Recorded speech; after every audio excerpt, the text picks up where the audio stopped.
Hello, everyone. Welcome and thank you for checking out this brand new channel. I am starting something new and I want to carry you along from the very beginning. Today, I'm going to be sharing with you why I'm here and walking you through the journey so far. If you've ever felt the urge to start something new and have been stumped by the various options out there, if you feel lost in your current path, confused about the future, or looking for a way up, this video is for you. Because I am exactly in your shoes, like right now, in this moment. Today, I want to share how I got to where I am now, what's next for me, and hopefully encourage you to take that first step towards your own next chapter. This year, I helped plan my brother's wedding, and once it was over, I felt a little lost. The wedding had taken up so much of my time and energy that I had put many of my usual routines on pause.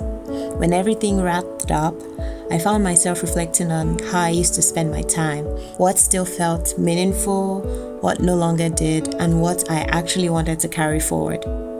It's been a season of reassessing what truly matters and figuring out how I want to move ahead with more intention. These are the concerns I have been bringing to God. One night while I was wrestling with confusion and going down a YouTube rabbit hole, looking for possible options, December 1st to be exact, a random idea to start a mobile business popped into my head. Now, I had never ever seen anyone do this business or even considered it in my life before. So I was intrigued, went back to YouTube to see if anybody was even doing anything like this. A few days before that, I had told my husband that I needed to get away someplace quiet to spend time with God, just to sit with Him, wrestle through it all, and pray for clarity and direction. While considering this new idea, thoughts started forming in the background about how to position the business, how to market, who to partner with, and so on. I even began looking at vehicles I thought I could use for the mobile business. The morning after the idea came to me, I realized that I hadn't even talked with God about it. I had just taken off running. So I thanked Him for the idea, even though I wasn't quite sure that it was from Him. I reminded myself that I have the mind of Christ, and then I apologized for jumping straight into stressing about it. And then I asked for His guidance. The day of my trip finally came, which was December 3rd. On the way to the Airbnb, I drove past one of the vehicles I had been considering for the business. I asked God to show me 10 of these trucks if He wanted me to move forward with this new venture. By the time I arrived at the Airbnb, I had only seen 4. I was a little disappointed, but I figured maybe I'll see the rest on my way back home. The Airbnb was perfect, quiet, cozy, beautiful, and exactly what I needed. I prayed, reminding God and myself while I was there to gain clarity and peace for the future. I also reflected on something I had been inspired by recently. Testimonies from a couple of women on faith that I follow, Stephanie Ike Okafor and Sisi Rayo from Lagos Housewife, about how God gives them a blueprint for the year ahead. This was exactly the kind of guidance I was seeking from God for 2026.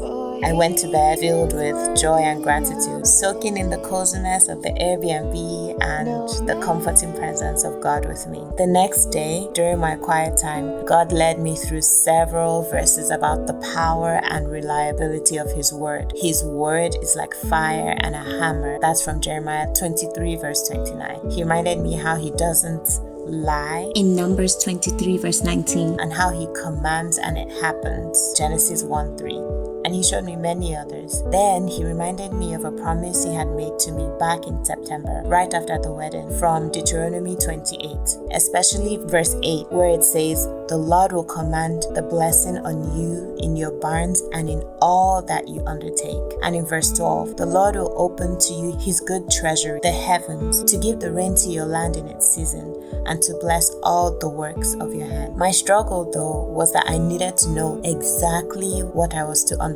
I didn't believe that God would bless just anything I put my hands to. I felt like He would only bless what I was specifically directed to do. So I felt restricted, stuck, and hesitant to move in any direction because I needed absolute certainty that I was taking the right step before I could proceed. God was asking if I truly believed His promise.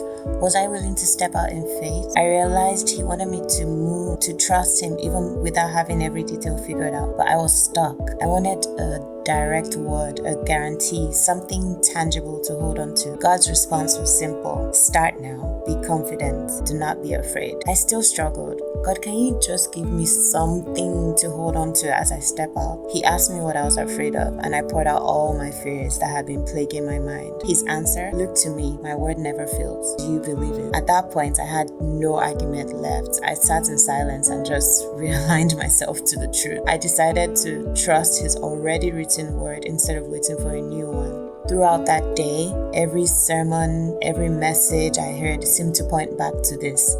To be led by God, I had to be moving. In Isaiah 30 verse 21, it says, your ears shall hear a word behind you saying, this is the way, walk in it, when you turn to the right or to the left.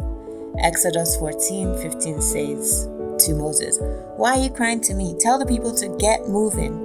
It felt as though God was speaking directly to my situation, that I should get moving. I apologized for doubting and for not recognizing all the ways he had already been guiding me. I resolved that I wouldn't wait for a new word from God about my next step. Instead, I would just trust his already written word in the Bible and be grateful that he was patiently ironing out the knots in my mind while still calling me to step out in faith. By the end of the day, I was relieved and filled with gratitude. The next morning was my day to return home. During my devotion, I expressed gratitude to God for meeting with me and answering my prayers, even if it wasn't in the way I had expected. I was thankful that this time with him had been purposeful and impactful for my future. As I read my Bible, another idea dropped in. Use a school bus for the mobile business. I wrote it down quickly and continued studying, planning to do another YouTube deep dive afterwards. Later that morning, as I packed up to head home, I was walking to my car, still turning over everything in my mind, when I noticed a school bus parked on the property. It had been there all along, but this time I was like, okay, God, do you want me to count school buses instead? Anyway, I got into the car and I pulled onto the road, and I want to say within 10 minutes, I saw another school bus. And then another. By the third school bus, I was like, okay, this is weird. I didn't even know what to think when I saw the fourth. And then I saw the fifth. By that time, I really started paying attention. As I was driving along the highway, I saw the sixth bus. It's constant. It's fast. Do you see the Talking about bus? church. 8 to 10 years. Church. Number 6. Deconstruction. And at that point, I just got overwhelmed and lost it. I was like, I think God is really going to show me 10 school buses. I grabbed my phone to start recording then because, I just couldn't believe what was happening. So on that same highway, I saw bus 7, I saw bus 8. That's number 7. And that's number 8. I was just in disbelief and overwhelmed, overjoyed that God was doing this for me. And then this thought came into my mind, because I'm a God of abundance. And I was like, wait, God, are you trying to show me 15 buses? Do you see that? So by the time I reached my exit, that is number 9. Buses 9 and 10 were waiting at the stop sign. I think there are 2. Oh my goodness, I think there are 2.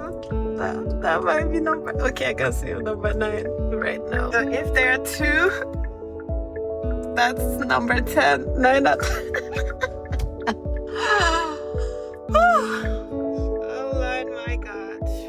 Oh my goodness, I was so overjoyed by God's love. I was so overwhelmed. I was just rejoicing and thanking God that, wow, I've seen 10 school buses just on this 2-hour drive home. Would you believe that by the time I pulled into my driveway, I had seen 25 school buses? Yes, 25.